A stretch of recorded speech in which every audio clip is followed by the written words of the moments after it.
अस्सलाम वालेकुम। आज जो हम टॉपिक स्टार्ट करने लगे हैं वो है आईआर स्पेक्ट्रोस्कोपी।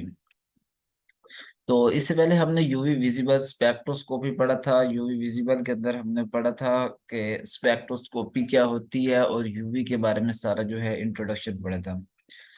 तो आईआर स्टार्ट करने से पहले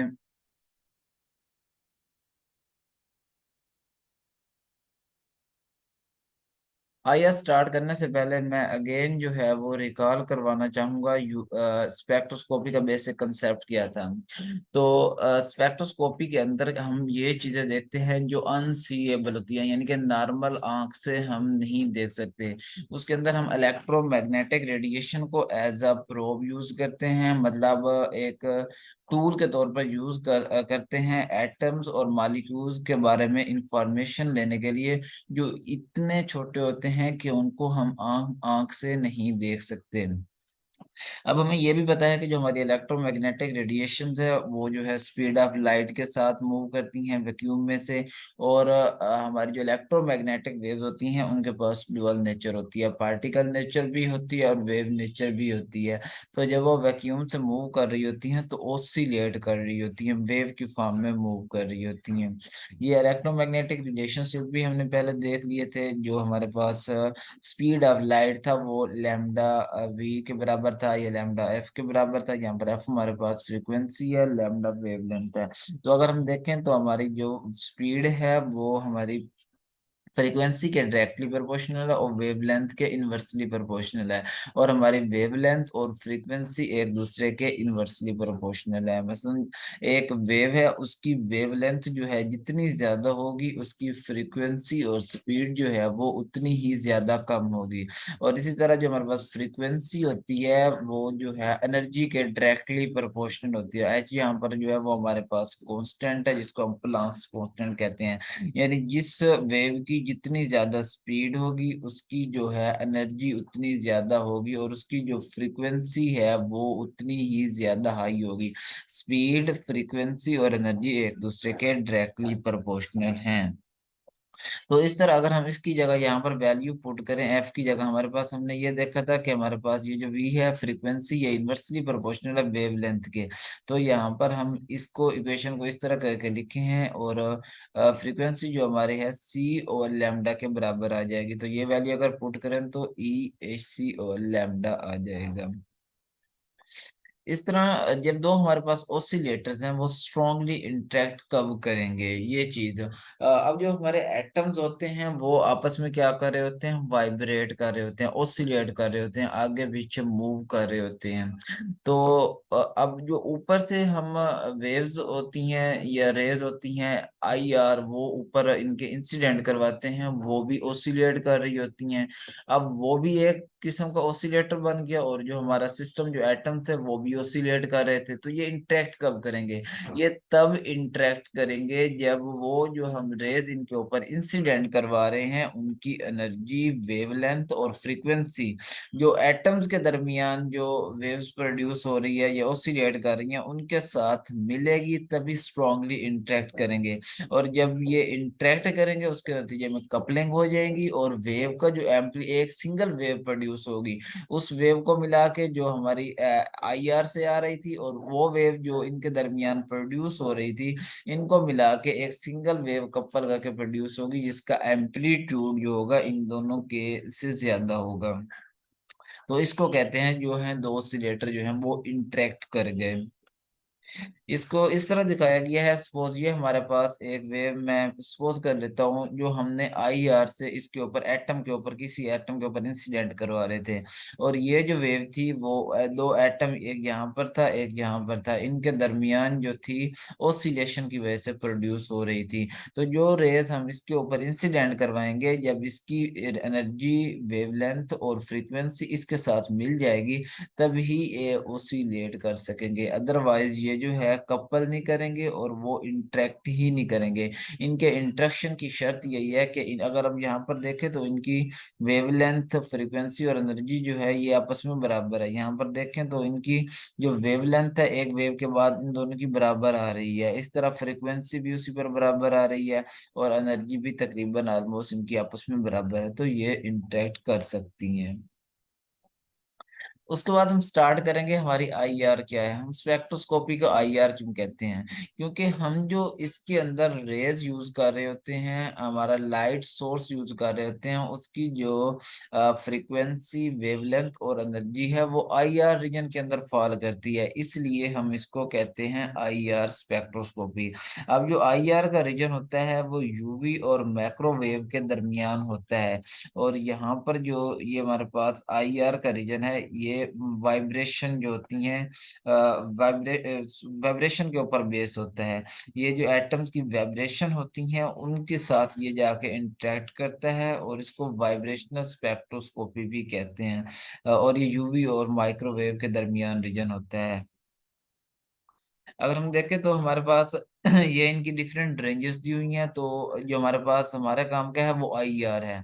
तो आईआर की ये जो है फ्रीक्वेंसी की रेंज है हर्ट्ज में दी हुई है, 10^11 to 3.8 10^14, और जो इसकी वेवलेंथ है वो मीटर में दी हुई है, 3 × 10⁻³ टू 8 × 10⁻⁷, और ये हमारे पास रेडियो वेव्स और इसके दरमियान विजिबल के दरमियान में रीजन आ रहा है।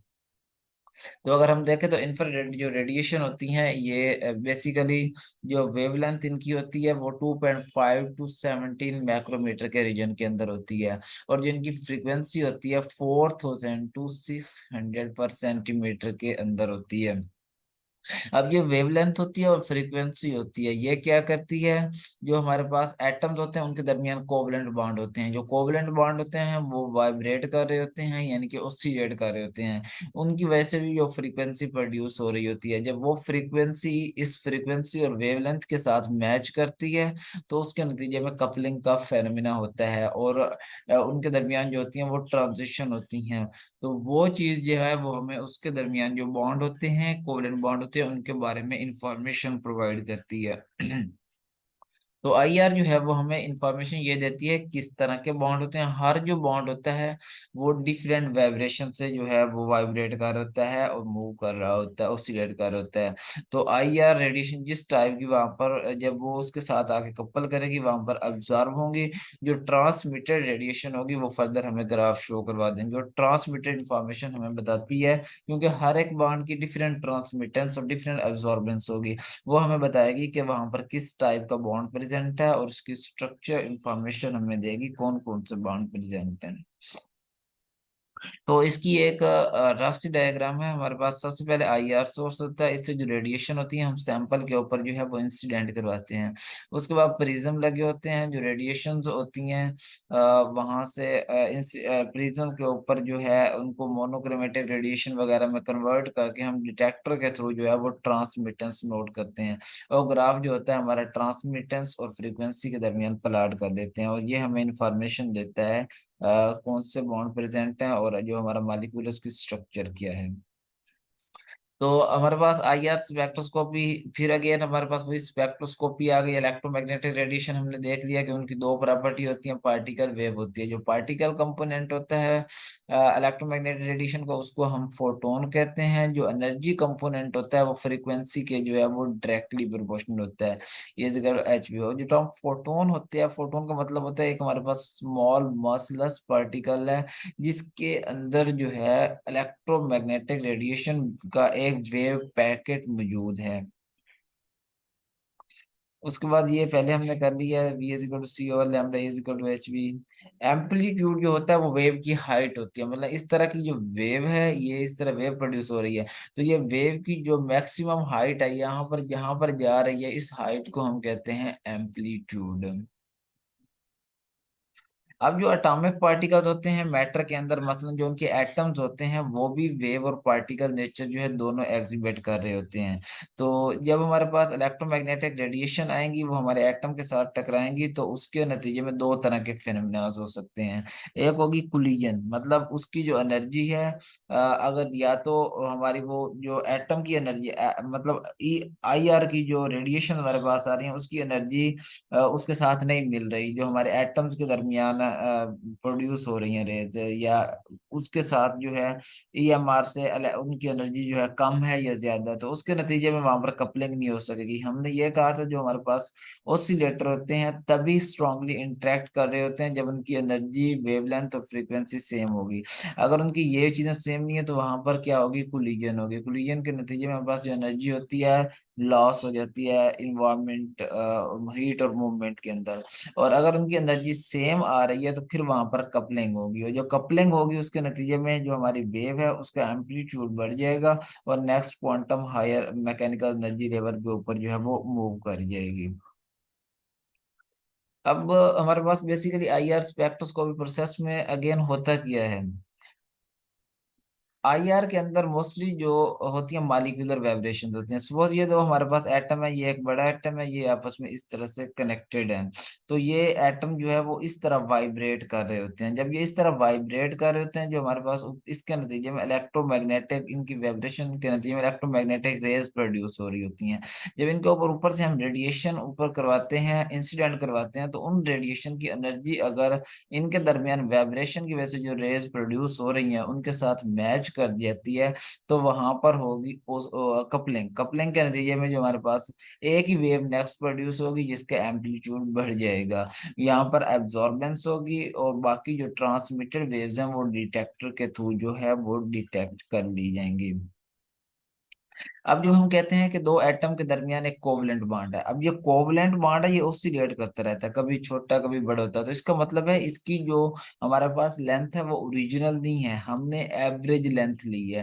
क्योंकि कभी ये एटम जो है यहाँ पर मौजूद होगा, कभी यहाँ पर मौजूद होगा, कभी यहाँ, मतलब इसके जो है वो लोकेशन चेंज होती रहती है वाइब्रेशन के नतीजे में। तो जो हम बॉन्ड लेंथ का हवाला दे रहे होती हैं वो एवरेज बॉन्ड लेंथ होती है, हमारे पास ओरिजिनल बॉन्ड लेंथ एग्जैक्ट नहीं होती।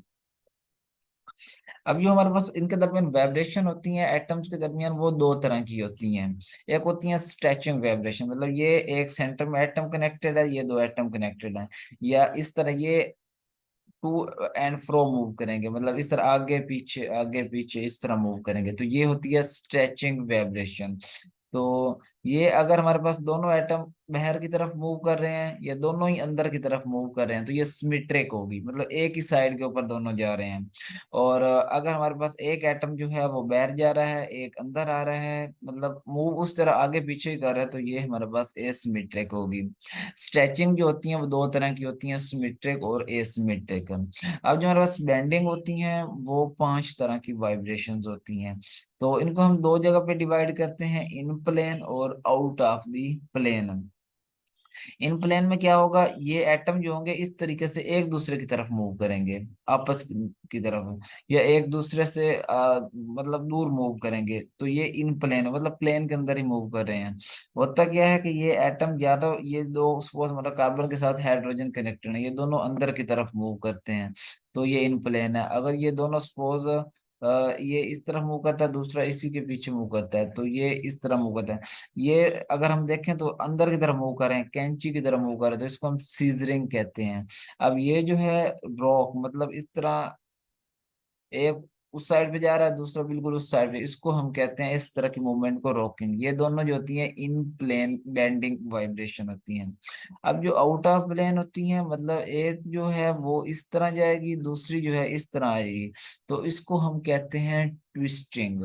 और सेकंड जो है, एक जो है हमारे पास वो बाहर जाएगी इस तरीके से, और दूसरी जो है वो हमारे पास इधर ही अंदर आ जाएगी, तो इसको हम कहते हैं वैगिंग। ये नीचे वैगिंग दिखाया हुआ है किस तरह की ये मूवमेंट है, और ये रॉकिंग और ये सीजरिंग दिखाया गया है।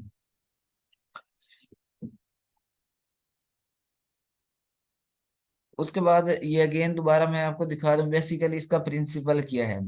ये जो रेज हैं, कोवलेंट बॉन्ड जो होता है वो ऑसिलेट कर रहा होता है, और ऑसिलेशन के नतीजे में इलेक्ट्रोमैग्नेटिक फील्ड प्रोड्यूस हो रहा होता है, क्योंकि इनके दरमियान जो दो एटम्स के दरमियान डाइपोल मूवमेंट होता है, डाइपोल मूवमेंट की वजह से वो जो है वो ऑसिलेट करते हैं। जब वो ऑसिलेट कर रहे होते हैं तो इसके नतीजे में वेरिएंग इलेक्ट्रोमैग्नेटिक फील्ड प्रोड्यूस हो रहा होता है। जब इलेक्ट्रोमैग्नेटिक फील्ड प्रोड्यूस हो रहा था तो वहां पर इलेक्ट्रोमैग्नेटिक फील्ड तभी प्रोड्यूस हो रहा था जहां पर इलेक्ट्रोमैग्नेटिक रेडिएशंस होती है ना, तभी प्रोड्यूस होता है।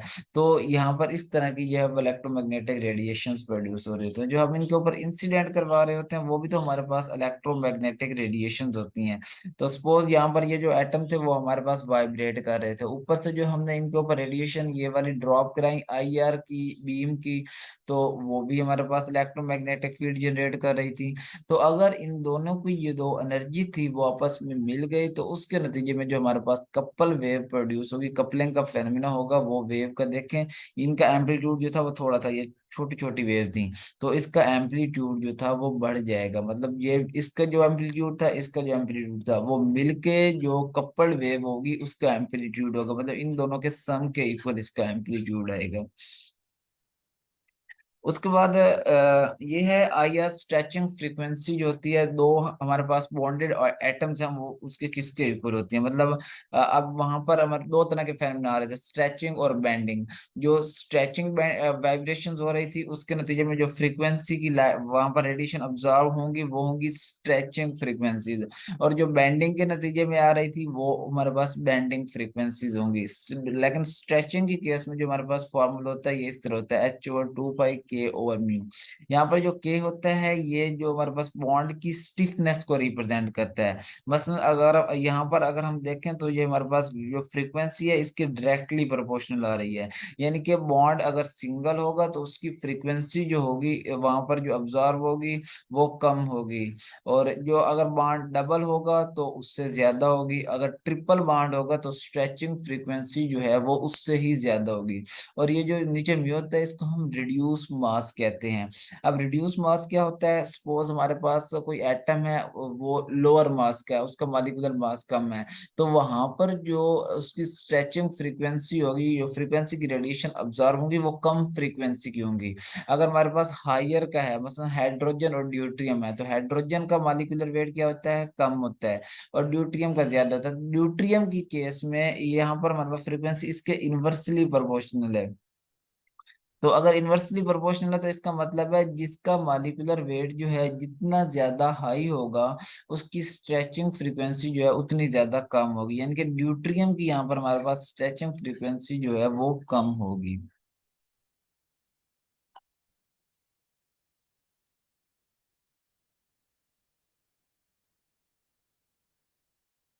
इस तरह यहाँ पर एग्जांपल भी दी गई है, ये अगर देखें तो ये रिड्यूस मास को रिप्रेजेंट कर रहा है। हाइड्रोजन का कार्बन यहाँ पर सेम एटम के साथ, यहाँ पर ये सेम कार्बन है और ये डिफरेंट एटम के साथ कनेक्टेड है। हाइड्रोजन का जो हमारे पास मॉलिक्यूलर वेट है वो कम होता है, ड्यूट्रियम का ज्यादा होता है, और कार्बन का उससे भी ज्यादा होता है। तो इस केस में अगर स्ट्रेचिंग फ्रीक्वेंसी देखें तो हमने क्या कहा, स्ट्रेचिंग फ्रीक्वेंसी मॉलिक्यूलर वेट के इनवर्सली प्रोपोर्शनल होगी। तो इसका मॉलिक्यूलर वेट कम है तो इसकी स्ट्रेचिंग फ्रीक्वेंसी क्या होगी, सबसे ज्यादा होगी। और उसके बाद इसका उससे थोड़ा ज्यादा है तो इसकी स्ट्रेचिंग फ्रीक्वेंसी कम हो जाएगी। और कार्बन का कार्बन के साथ जो इसका मॉलिक्यूलर वेट है उससे भी ज्यादा है तो इसकी जो स्ट्रेचिंग फ्रीक्वेंसी है सबसे कम हो जाएगी। मतलब जिस तरह मॉलिक्यूलर वेट उसका बढ़ता जाएगा उसकी जो स्ट्रेचिंग फ्रीक्वेंसी है वो कम होती जाएगी। और बॉन्ड जो है जिस तरह सिंगल होगा उसकी स्ट्रेचिंग फ्रीक्वेंसी कम होगी, बॉन्ड की जितनी स्टिफनेस बढ़ती जाएगी, सिंगल से डबल, डबल से ट्रिपल बॉन्ड, जिस तरह हम मूव ऑन करते जाएंगे ट्रिपल बॉन्ड में जो उसकी स्ट्रेचिंग फ्रीक्वेंसी है वो क्या करेगी, बढ़ती जाएगी। तो एक लास्ट ये टॉपिक है हमारे पास, इसके सिलेक्शन रूल है कि हर एटम जो हमारे पास होता है वो तो ट्रांजिशन शो नहीं करेगा, वो तो कपलिंग का फेनोमेनन शो करेगा। हर एटम जो होगा, हर मॉलिक्यूल जो होगा वो हमें आईआर का स्पेक्ट्रास नहीं देगा। तो इसके लिए जो होता है वो मॉलिक्यूल जिनका डाइपोल मोमेंट चेंज हो रहा हो और वाइब्रेशनल क्वांटम नंबर जो है प्लस या माइनस में चेंज हो रहा हो, तो वो जो ट्रांजिशन शो करेंगे वो अलोड होंगी, वहां पर आईआर रेडिएशन अब्सॉर्ब होंगी और हमें ग्राफ जो है वो मिलेगा। बाकी जो होंगे जिनके अंदर डाइपोल मोमेंट चेंज नहीं हो रहा होगा, वाइब्रेशनल क्वांटम नंबर +-1 में चेंज नहीं हो रहा होगा, वहां पर ट्रांजिशन फॉरबिडन होगी और वो हमें आईआर का स्पेक्ट्रा जो है वो नहीं देगा। उसके बाद यहाँ पर एक कंसेप्ट है एन हार्मोनिक ऑसिलेटर का। क्या होता है, ये एटम जो है यहाँ पर वाइब्रेट कर रहा है। अब इन एटम के दरमियान कूलम्बिक फोर्स भी होती है, मतलब जो इनको रिपेल कर रहे होते हैं, जिसकी वजह से ये एक दूसरे को, हो सकता है ये कूलम्बिक फोर्स जो है वो इतनी ज्यादा बढ़ जाए कि जब ये एटम यहाँ पर आकर इस तरफ वापस जा रहा हो तो ये फोर्स इसी साइड में, इसी की तरफ, पीछे की तरफ मूव करे। तो जब ये फोर्स इस तरफ मूव करेगी, एटम पहले इधर जा रहा था तो ये एटम को इस साइड में इतना दूर तक धकेल देगी। जब इतना दूर तक धकेल देगी तो ये काफी आगे चला गया है, तो इसकी पोटेंशियल एनर्जी ज्यादा हो जाएगी और इसके नतीजे में ये भी हो सकता है कि एटम जो है वो डिसोसिएट हो जाए। तो इस केस में भी ये हमें आईआर के स्पेक्ट्रास नहीं देंगे, इस तरह के अगर एटम्स होंगे तो। बस आज का टॉपिक हमारा यहाँ तक था। नेक्स्ट लेक्चर में जो है वो हम फिर फर्दर डिस्कस करेंगे। अगर आपने हमारे हमारे चैनल को सब्सक्राइब नहीं किया तो सब्सक्राइब करें, लाइक करें। Thank you so much.